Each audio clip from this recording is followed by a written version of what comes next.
So here we are at the Liberty Lodge to resume our study of Revelation. We're starting now in chapter 8. Chapter 8 is going to deal with the seventh seal and the first four trumpets. If you remember, we sort of have a prophetic pattern here where there would be a series of six, then there would be a pause, and then there would be the seventh. And this is what we're dealing with here. So we're dealing now with the seventh seal and the first four trumpets of the trumpet judgment. So let's start with verse 1.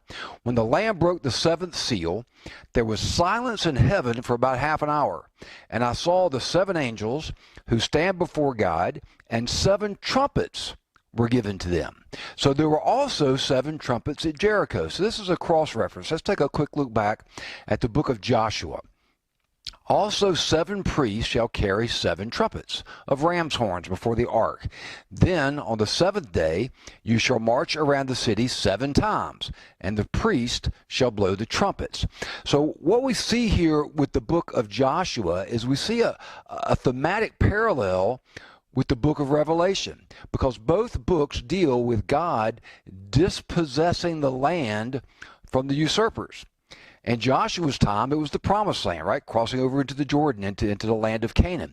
But in Revelation, it's the entire planet that Jesus Christ is redeeming for himself, having paid the price and having been found worthy to open up the seven-seal scroll that we read about in earlier chapters. Another interesting parallel is that the name Joshua is the Hebrew form of Jesus. Jesus is maybe our English transliteration of the Greek word Yeshua, but Joshua is the Hebrew form of that. So we have a book named after the name Jesus in the Old Testament, following the same thematic pattern. And here's an interesting question. You may remember the old spiritual. I remember learning it as a kid in school about, Joshua fit the battle of Jericho. I won't try to sing it for you. I'll spare you that agony. But who really fought the battle of Jericho? Was it Joshua or was it Jesus? And I'm going to propose to you it was Jesus who fought the battle of Jericho. Let's look at Joshua 5. Now it came about when Joshua was by Jericho that he lifted up his eyes and looked, and behold, a man was standing opposite him with his sword drawn in his hand. And Joshua went to him and said to him, "Are you for us or are you for our adversaries? Are you for us or against us?"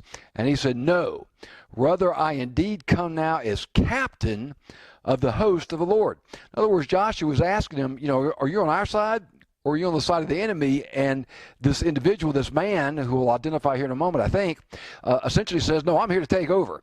And that word captain there, perhaps is a unfortunate translation. It really means commander, like a military commander. We use the word captain in English to designate a military commander, but if it's of a certain rank, if you're in the Army or the Marines or the Navy, it might fall in different places in the chain of command, but it designates a rank of officer rather than the overall commander. And that word translated here in this particular translation, the New American Standard, as captain, is probably better translated as commander, but he's the commander of the host of the Lord. He's the commander of the armies of heaven.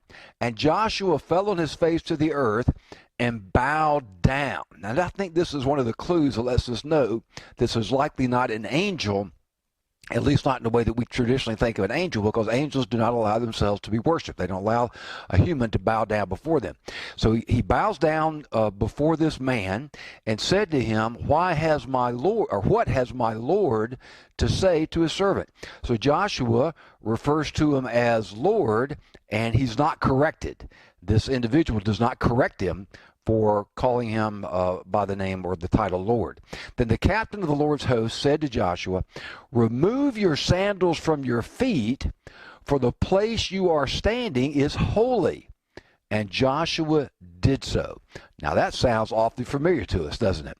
I'm going to propose to you that this is a Christophany. A Christophany, or often also known as a theophany, a Christophany is a pre-incarnate Old Testament appearance of Jesus Christ. And there's quite a number of these as you go through the Old Testament. In fact, I would encourage you to do a study on your own. And if you enter into your search engine, if you can do an online study, we have all these tools available to us nowadays. Do an online study or study in your favorite Bible app. and do a word search for angel of the Lord. And look how many times that particular term shows up in the Old Testament. And then take a look at what it is the angel of the Lord is doing in that particular passage that you're reading and studying.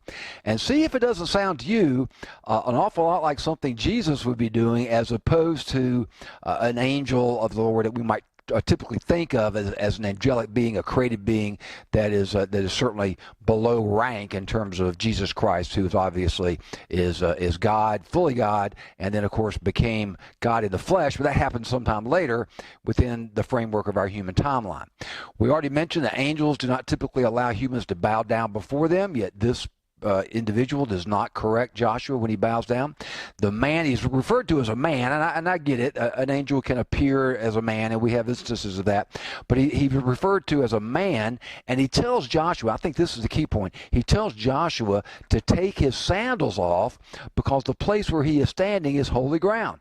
Now, we've heard that before, haven't we? That's the same instruction that was given to Moses at the burning bush. And if you're a good student of the Bible, you'll realize that Jesus himself was the voice coming from the burning bush.